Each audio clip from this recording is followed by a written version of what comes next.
All right, and so for our first example problem, we're told that a person begins spinning a large grindstone by placing their hand on the edge and exerting a constant force shown in the diagram to the left.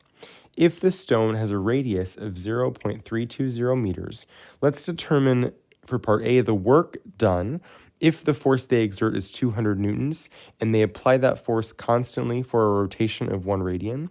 The final angular velocity then after that 1 radian of rotation if the grindstone has a mass of 85 kilograms. And then finally, the rotational kinetic energy of the grindstone after that 1 radian of revolution. I've gone ahead and listed the equation for rotational kinetic energy and rotational work on the left side of my screen here. So if I'm solving for the amount of work done, I know that for my equation, I need to know the torque that is being applied to this wheel and for how much of a revolution that torque is being applied for. So I've been given enough information in this problem to go ahead and solve for that. So I know that the work being done here will be equal to the torque times delta theta. Now, I don't necessarily know the torque directly or delta theta directly, but I can go ahead and calculate those pretty easily. The torque, we know, is the lever arm, R, multiplied by F perpendicular. And in this case, the force is already perpendicular, and so I don't need to worry about any components here. The lever arm, in this case, is this radius. I know that I am 0.320 meters away. The force is being applied that far away from the center of rotation. And so that's going to be my lever arm. And then again, the force is 200 newtons, and I get to use all of it because it's all perpendicular. And so that'll give me a torque of 64 Newton times meters. All right, so now I've solved for my torque. I need to get my angular displacement.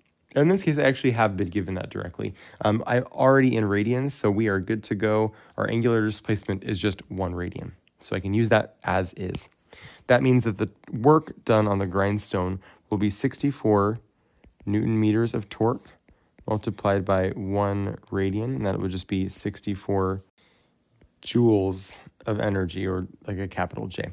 And I know the units here are maybe a bit strange because we said earlier, a Newton meter is the unit for torque, but torque's not an energy.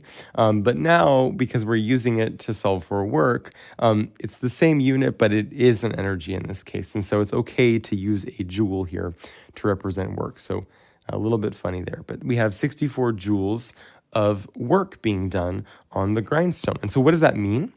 That means that the grindstone has 64 more joules of rotational kinetic energy after the person exerts a force on it than it did before. And if it was at rest initially, then that means its final energy should just be 64 joules of rotational kinetic energy. So we'll check and see in part C if our answer is indeed 64 joules. But there are actually 2 ways to keep going through this problem, so I'll continue. Let's look for the final angular velocity if the grindstone has a mass of 85 kilograms.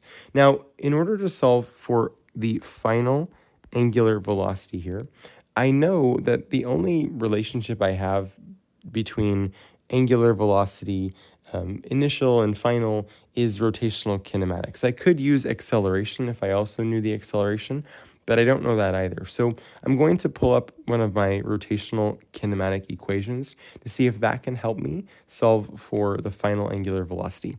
I know that the final angular velocity squared is equal to the initial angular velocity squared plus 2 times the angular acceleration times the angular displacement. And I see here that I know, I don't think it was mentioned in the problem statement, but it should be initially at rest. And so if it is at rest, right, this would be 0. So we'll go ahead and say, somewhere here initially at rest. All right, and I know that delta theta is just 1 radian, and I'm looking for omega final, so I really just need alpha here. I don't know what that is though, unfortunately. So I need to solve for alpha. I need alpha. So what are we going to do to get our angular acceleration? Well, remember from our previous lesson in rotational dynamics, I have one more relationship that helps me find the angular acceleration of an object, and that would be that the net torque, I should say, is equal to the moment of inertia multiplied by that angular acceleration. Or a bit more logically, the angular acceleration of an object is equal to the net torque divided by I, the moment of inertia. And so in order to solve for the angular acceleration, I already know my torque is 64 Newton meters. So what is the moment of inertia of the disk? Well, if you look at the moment of inertia table, you'll see that the moment of inertia of a solid disk is equal to 1/2 times the mass of that disk times the radius of the disk squared. And so if we plug in the mass and radius, we'll get a moment of inertia here. 85 was the given mass, and our radius, once again, was 0.302 meters squared. That means that the moment of inertia of the disk is equal to 4.352 kilogram times square meters. So that is my moment of inertia. I can then take this value, right? And I already knew my torque, so I'll just come back in here and plug that in right here. 4.352 kilogram times meter squared. That means alpha, my angular acceleration, should be equal to 14.7 radians per second squared. Okay, and now that I have my angular acceleration, I can come back in here and plug it into this equation. And if I do, I'll get that the final angular velocity squared is equal to, once again, this was initially at rest, so that goes away.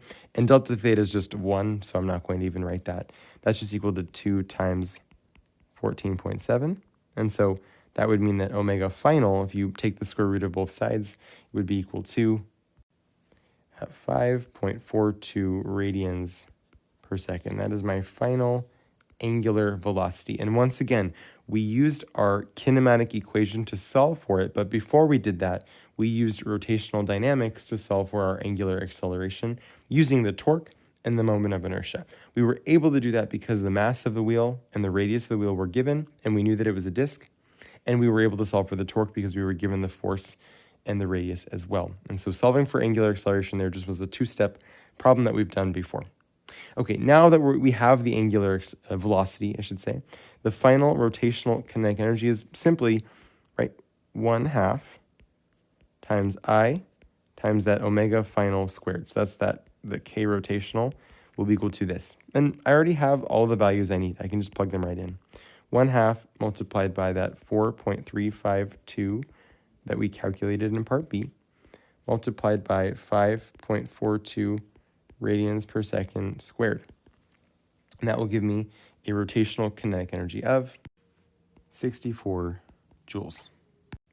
Now, hopefully you see after solving this problem that if you were just asked for parts A and parts C, right, to find the work done and then the final rotational kinetic energy, you don't need to solve for part B at all, right? Solving for the final angular velocity wasn't a necessary step if we were just asked for the final rotational kinetic energy, given that the grindstone was initially at rest and we know the work done on the grindstone, the final rotational kinetic energy would have just been the work done on the grindstone, 64 joules.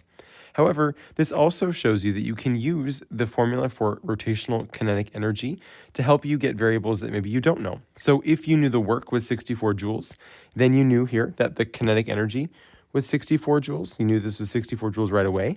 Maybe you didn't know I, right? But you could solve for I.